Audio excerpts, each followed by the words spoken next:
dear students, welcome back. Without wasting time, let's get started with our second part of Unit 1 of Macroeconomics. In this video, we are going to study following topics which are in front of you right now. Number 1 is consumption expenditure. Number 2, what is investment? Number 3, types of investment, that is fixed and inventory. Then number 4 is gross and net investment, and what is depreciation. Consumption expenditure. What is consumption expenditure? Suppose करो बच्चों, आप market गए, आपको notebooks purchase करनी थी, pen purchase करना था, ठीक है. तो आप मार्केट गए स्टेशनरी पे और आपने नोटबुक्स परचेज की और उस शॉपकीपर को पैसे दिए और घर आ गए. तो आपने नोटबुक्स के बदले जो पैसा खर्च किया, अब आपकी नीड क्या थी? आपकी नीड थी नोटबुक्स को परचेज करने के लिए आपने मार्केट में जो पैसा खर्च किया है ना, जो शॉपकीपर को पैसा दिया, उसको हम कहते हैं कंजम्पशन एक्सपेंडिचर, उपभोग व्यय. अपनी नीड्स को सेटिस्फाई करने के लिए जो हम पैसा खर्च करते हैं वो कहलाता है consumption expenditure. Consumption expenditure in macro means aggregate expenditure. इसका मतलब है बच्चों, उपभोग व्यय से अभिप्राय अर्थव्यवस्था में समग्र उपभोग व्यय से है.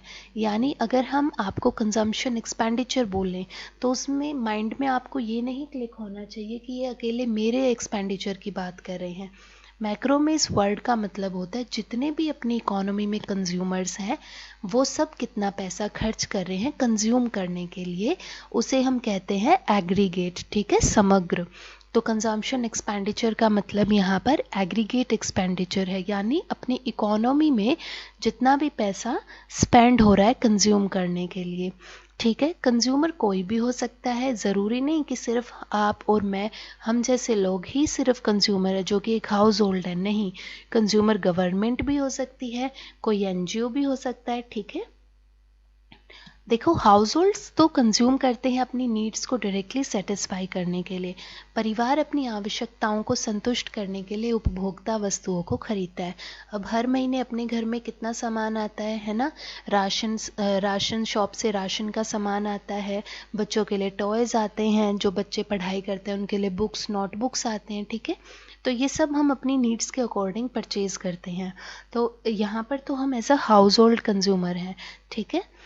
अब देखो, government consume for armed forces and government schools. ये आपको बता रहा है कि हमारी गवर्नमेंट भी जो है वो कंज्यूमर है, क्योंकि गवर्नमेंट भी चीज़ों को खरीदती है आर्मी के लिए. जैसे वॉर टाइम के लिए हम वॉर गुड्स खरीदते हैं ना, एम्यूनिशंस वगैरह, हथियार, उसके लिए कह रहा है. और गवर्नमेंट स्कूल्स के लिए, जैसे बच्चों के लिए गवर्नमेंट ने बुक्स खरीदी, फर्नीचर खरीदा, स्कूल्स में कंप्यूटर्स खरीदे, और मिड डे मील स्कीम चलती है तो गवर्नमेंट खाना खरीदती है, ठीक है.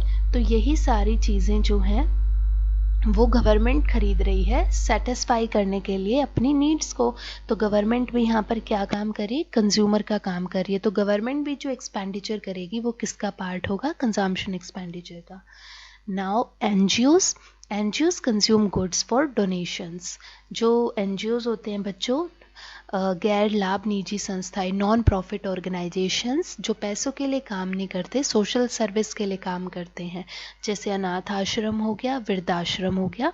ये लोग किस चीज़ के लिए परचेज करते हैं? ये लोग उपभोक्ता वस्तुएं खरीदते हैं दान करने के लिए, डोनेट करने के लिए. Now let's move to investment. What is investment? Investment क्या होता है? आपको एक इमेज नज़र आ रही है अब, जिसमें लिखा हुआ है कैपिटल फॉर्मेशन, यानी पूंजी का निर्माण. पूंजी का निर्माण, पूंजी के स्टॉक में वृद्धि, पूंजी के स्टॉक का बढ़ना ही इन्वेस्टमेंट कहलाता है. अब ये पूंजी क्या है बच्चों? देखो, कैपिटल 2 टाइप्स की होती है अपनी, फिक्स्ड एंड इन्वेंट्री. फिक्स्ड हम कहते हैं जो प्लांट एंड मशीनरी होती है उसे, और वर्किंग कहते हैं जितना भी अपना रॉ मटेरियल होता है या कैश होता है, ठीक है. तो इन दोनों की ज़रूरत पड़ती है हमें अपना बिजनेस रन करने के लिए, ठीक है, प्रोडक्शन करने के लिए. इस इमेज में आप देखो, सबसे पहले क्या होता है, लोग पैसा सेव करते हैं, ठीक है. हम अपने पैसे को बचाते हैं और पैसे को बचाकर हम अपने बैंक अकाउंट में जमा करा लेते हैं, डिपॉजिट कर देते हैं। फिर बैंक उस पैसे का क्या करता है बच्चों? बैंक मीडिएटर का काम करता है between the borrower and lander. जिसे पैसा बोरो करना है उस तक बैंक पैसा पहुंचाता है, जिसके पास एक्स्ट्रा पैसा है जो सेव करते हैं उनसे लेकर, ठीक है। और बीच में बैंक दोनों को इंटरेस्ट देता है और खुद थोड़ा कमीशन खा लेता है इंटरेस्ट की फॉर्म में, ठीक है। तो जब बैंक से पैसा उधार लेकर लोग उसे अपने बिजनेस में लगाते हैं तो उसको इन्वेस्टमेंट कहते हैं। अपने बिजनेस में लगाकर वो प्लांट एंड मशीनरी खरीदेंगे या नई फैक्ट्री सेटअप करेंगे, ठीक है। आप अपने आप को एज अ बिजनेसमैन यहाँ पर समझ के देखें, आप अच्छे से समझ पाएंगे। आपको अपना बिजनेस स्टार्ट करना था, आपने अपना बिजनेस स्टार्ट करने के लिए बैंक से लोन लिया। उस पैसे को अब आप क्या करोगे? पॉकेट में थोड़ी रख के बैठोगे, उसे इन्वेस्ट करोगे ना अपने बिजनेस में। और उस इन्वेस्टमेंट कैसे होगी? प्लांट एंड मशीनरी खरीद कर, ठीक है। तो यही आपका बच्चों इन्वेस्टमेंट कहलाता है, कैपिटल फॉर्मेशन। नाउ इन्वेस्टमेंट की डेफिनेशन क्या है? Investment means increase in the stock of capital. निवेश से अभिप्राय पूंजी के स्टॉक में होने वाली वृद्धि से है, ठीक है। हम इन्वेस्टमेंट को बच्चों रिप्रेजेंट करते हैं चेंज इन के। ये जो आपको ट्रायंगल का साइन नज़र आ रहा है, इकोनॉमिक्स में ये प्रेजेंट करता है चेंजेस को, परिवर्तन को, कि कितना बदलाव हुआ। के आपका कैपिटल स्टॉक है, आई आपका इन्वेस्टमेंट है। तो जितना भी आपका के यानी कि कैपिटल स्टॉक, पूंजी चेंज होगी, उसी को हम क्या कहेंगे? Investment. I is equal to change in K. Now let's move to types of investment.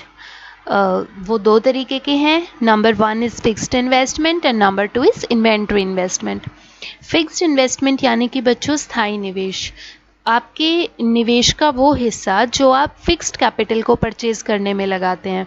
नीचे आप इमेज देख सकते हैं, जैसे कि प्लांट और मशीनरी के लिए, ठीक है। प्लांट सेटअप करने के लिए, मशीनरी खरीदने के लिए, उसे हम कहेंगे फिक्स्ड इन्वेस्टमेंट। और सेकंड होता है बच्चों इन्वेंट्री या माल सूची निवेश। जब देखो आपके पास अब मशीनें तो आ गई और आपको क्या चाहिए जिससे आप प्रोडक्शन कर पाओगे? अब आपको कच्चे माल की ज़रूरत पड़ती है, जिसे हम रॉ मटेरियल कहते हैं।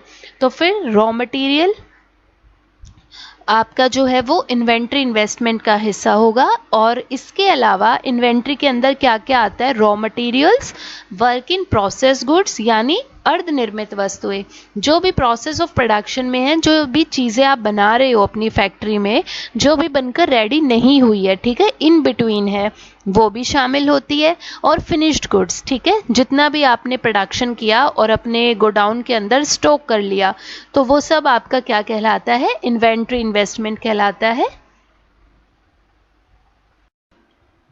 Now what is fixed investment? स्थायी निवेश हम किसे कहते हैं? Addition to the stock of fixed assets of the producers during an accounting year. Accounting year कौन सा होता है बच्चों अपना? जो अप्रैल टू मार्च चलता है, ठीक है, और कैलेंडर ईयर जनवरी टू दिसंबर। तो कहते हैं एक अकाउंटिंग ईयर में जितना भी एक प्रोड्यूसर ने फिक्स्ड एसेट्स को खरीदा है, यानी plant and machinery, land, buildings, इस तरीके की चीज़ें जो स्थायी रहती हैं, फिक्स्ड रहती हैं, जिन्हें आप एक बार खरीद कर उनका कई सालों तक इस्तेमाल कर सकते हो, ठीक है। एक बार पैसा निवेश करना पड़ता है और कई सालों तक उनसे हमें बेनिफिट्स मिलता रहता है, इसीलिए इनकी वैल्यू भी हाई होती है और इनका नेचर कैसा होता है? ड्यूरेबल होता है। तो addition to the stock of fixed asset of the producers during an accounting year is fixed investment. एक लेखा वर्ष के दौरान उत्पादकों की स्थिर परिसंपत्तियों के स्टॉक में जो भी इंक्रीमेंट होता है उसे हम कहते हैं फिक्स्ड इन्वेस्टमेंट। अब इस फिक्स्ड इन्वेस्टमेंट की बच्चों हमारे लिए इम्पॉर्टेंस क्या है? What is the significance of fixed investment? अगर हम अपने देश में फिक्स्ड इन्वेस्टमेंट को बढ़ाते हैं, अगर हमारी कंट्री में, हमारी इकोनॉमी में स्थायी निवेश बढ़ रहा है, तो उससे हमें क्या फ़ायदा मिलेगा? सबसे पहला बच्चों उत्पादन क्षमता में वृद्धि होना। देखो अगर हम ज़्यादा प्लांट एंड मशीनरी खरीदेंगे, हमारे पास ज़्यादा मशीनें हैं, तो हम जो हैं वो प्रोडक्शन को बढ़ा पाएंगे ना। अब हम ज़्यादा चीज़ों का प्रोडक्शन कर पाएंगे, क्वांटिटी बढ़ जाएगी। Second, increase in the output produced, उत्पादन का उच्च स्तर प्राप्त होता है। एक तो प्रोडक्शन बढ़ेगा, दूसरा प्रोडक्शन को बढ़ाने की हमारे अंदर कैपेसिटी होगी, ठीक है। थर्ड है increase in economic growth and GDP. अगर हमारी कंट्री में देखो, सबसे पहले हमारी प्रोडक्शन कैपेसिटी बढ़ गई, फिर उसकी वजह से हमारा आउटपुट बढ़ा, और अब आउटपुट के बढ़ने की वजह से हमारी इकोनॉमी की ग्रोथ होगी। क्यों?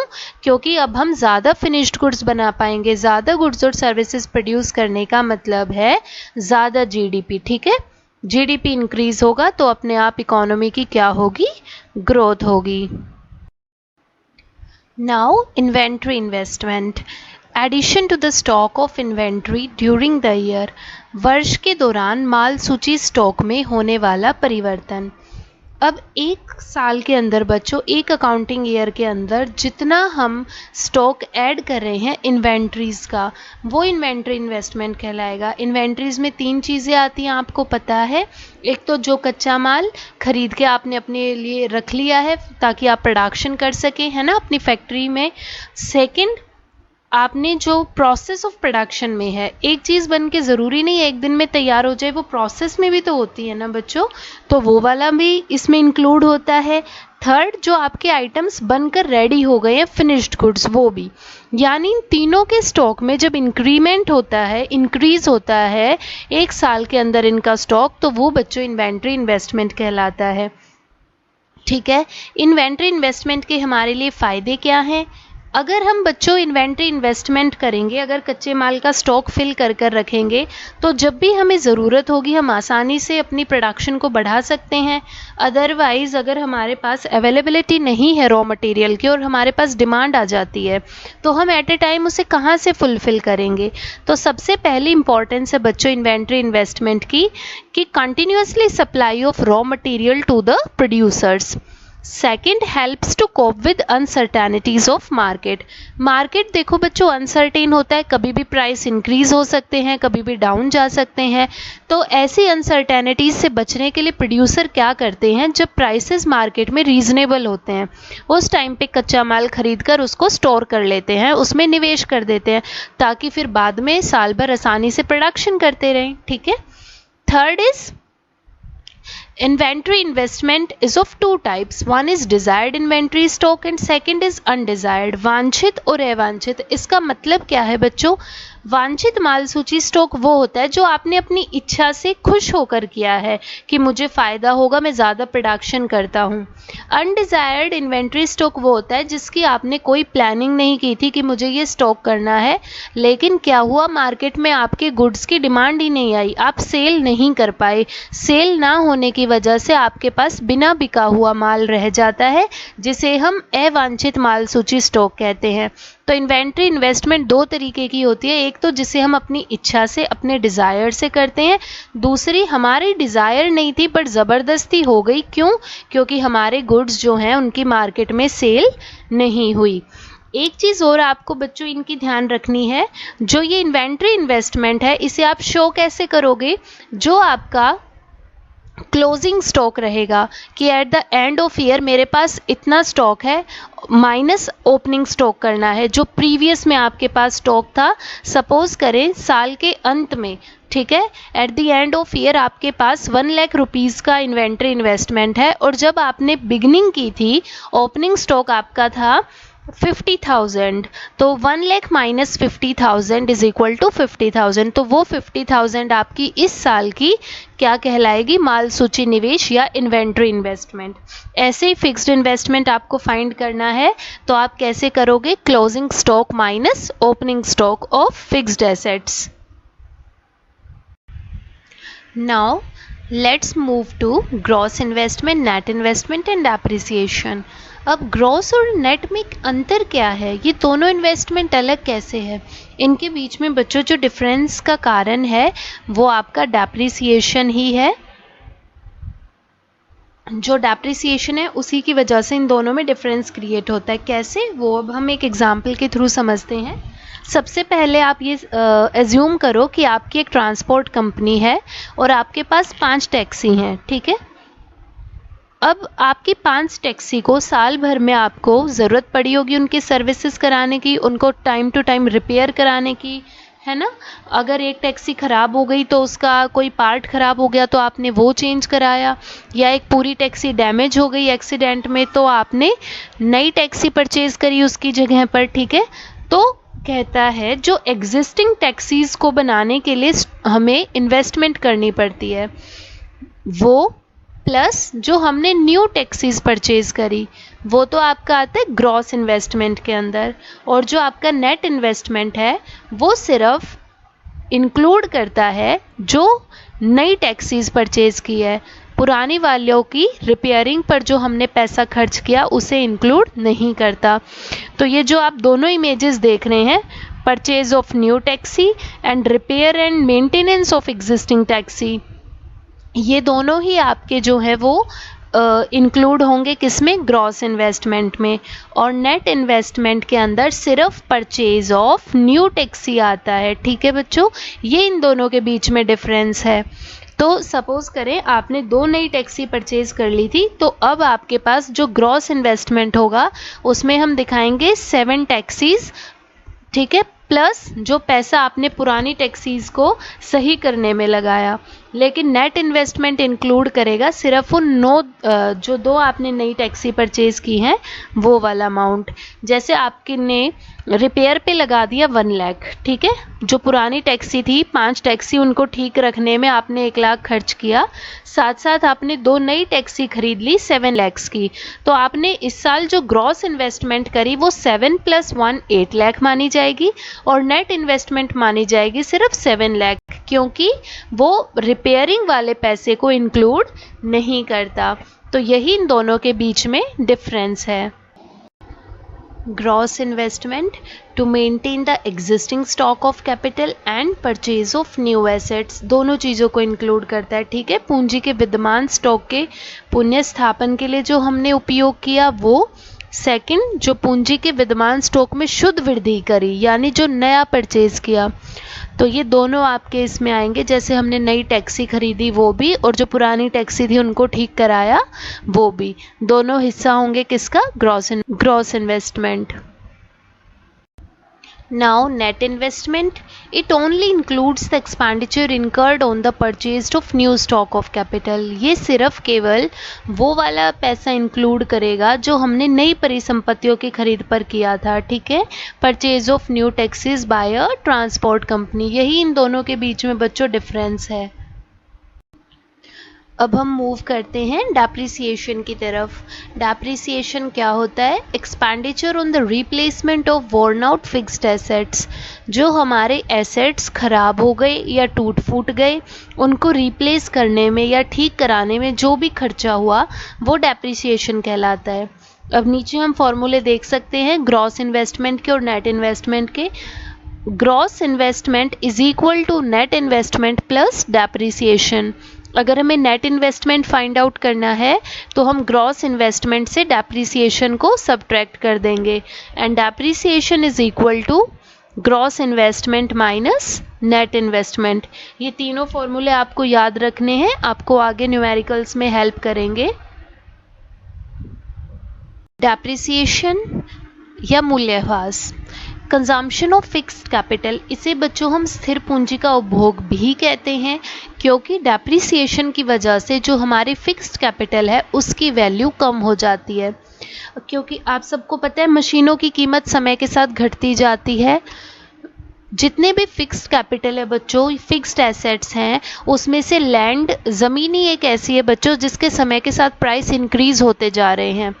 बाकी जितने भी प्लांट एंड मशीनरी है उसकी वैल्यू समय के साथ घट जाती है, डाउन होती है। जैसे आप कार परचेज करते हैं, कार की कीमत समय के साथ घटती जाती है ना। अगर 2 साल बाद 3 साल बाद अपनी गाड़ी को बेचना चाहोगे तो उसके वो प्राइस थोड़ी मिलेंगे। चाहे जिस साल आपने अपनी नई गाड़ी परचेज किया आप उसी साल भी उसे मार्केट में दोबारा बेचोगे तो आपको वो प्राइस नहीं मिलता। क्यों? क्योंकि समय के साथ मशीनों की जो वैल्यू होती है वो डेप्रिशिएट हो जाती है, ठीक है। इसीलिए इसको हम कहते हैं कंजम्पशन ऑफ फिक्स्ड कैपिटल, स्थिर पूंजी का उपभोग।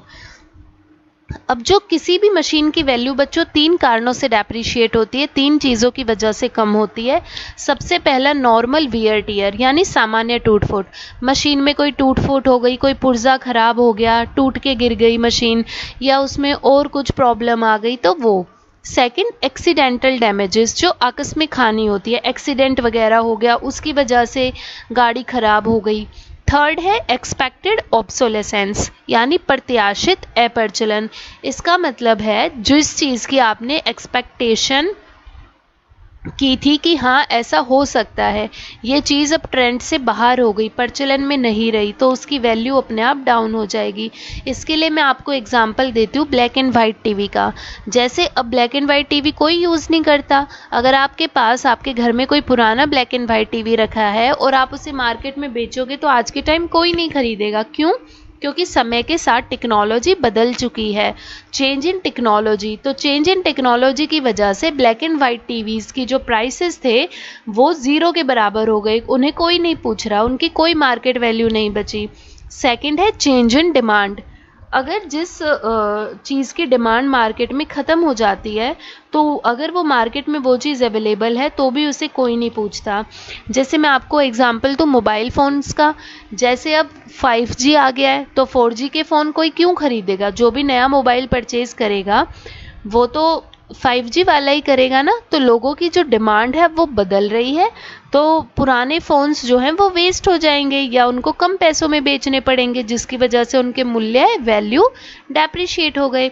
तो आपको ये तीनों पॉइंट्स याद रखने हैं क्योंकि CBSE ये क्वेश्चन MCQ फॉर्म में पूछ चुकी है कि डेप्रिसिएशन इसमें से क्या क्या शामिल करता है। तो normal wear tear, accidental damages and expected obsolescence ये इसमें शामिल होता है। फिर कहते हैं बच्चों एक कंपनी, एक फैक्ट्री या एक बिजनेसमैन या एक फर्म क्या करते हैं, अपनी मशीनों की लाइफ देख लेते हैं कि हमारी मशीन की लाइफ कितनी है और हमारी मशीन की आज के डेट में वैल्यू कितनी है। उसके अकॉर्डिंग फिर वो एक डेप्रिसिएशन रिजर्व फंड क्रिएट करते हैं जिसे मूल्यह्रास आरक्षित कोष कहा जाता है। इसके अंदर बच्चों वो हर साल जो है एक अमाउंट फिक्स कर लेंगे कि इतना पैसा हमें डालना है, चाहे मशीन खराब हो या ना हो, ताकि जब भी वो फ्यूचर में खराब हो उस पैसे का यूज़ कर कर उसे ठीक करा जा सके। तो डेप्रिसिएशन रिजर्व फंड एक फंड होता है to replace the worn out fixed assets of the producers. जो भी एक उत्पादनकर्ता के फिक्स्ड एसेट्स खराब हो जाते हैं उनको रिप्लेस करने के लिए हम इस फंड का यूज़ करते हैं। फॉर एग्जाम्पल देखो, आपने मशीन परचेज करी 1 लाख रुपीज़ की, उसकी लाइफ है 10 ईयर्स, मतलब वो 10 साल तक काम देगी आपको। तो आपने रिजर्व फंड कैसे बनाया? 1 लाख डिवाइडेड बाय 10, यानी हर साल आप 10,000 अपने इस फंड में पैसा सेव कर लेते हैं।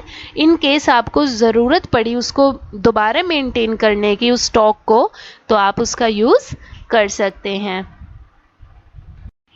Now this is the last topic of today's video, difference between expected and unexpected obsolescence। प्रत्याशित और अप्रत्याशित अप्रचलन में क्या अंतर है? देखो वर्ड आ रहा है एक्सपेक्टेड। एक्सपेक्टेड का मतलब जिस चीज़ को आप सोच सकते हैं कि हाँ फ्यूचर में ऐसा होगा, आपने ऐसा एक्सपेक्ट किया है। और अनएक्सपेक्टेड जिसका आपको कोई पता ही नहीं था कि ऐसा भी हो सकता है ना। जैसे CBSE के एग्ज़ाम्स कैंसिल हो गए, हमने ऐसा थोड़ी सोचा था कि कोरोना आ जाएगा। तो इस तरीके की चीज़ें अनएक्सपेक्टेड होती हैं। तो देखो बच्चों, जब एक्सपेक्टेड ऑब्सोलेंस होता है उससे क्या होता है? Decrease in value of fixed assets due to change in technology और चेंज इन डिमांड।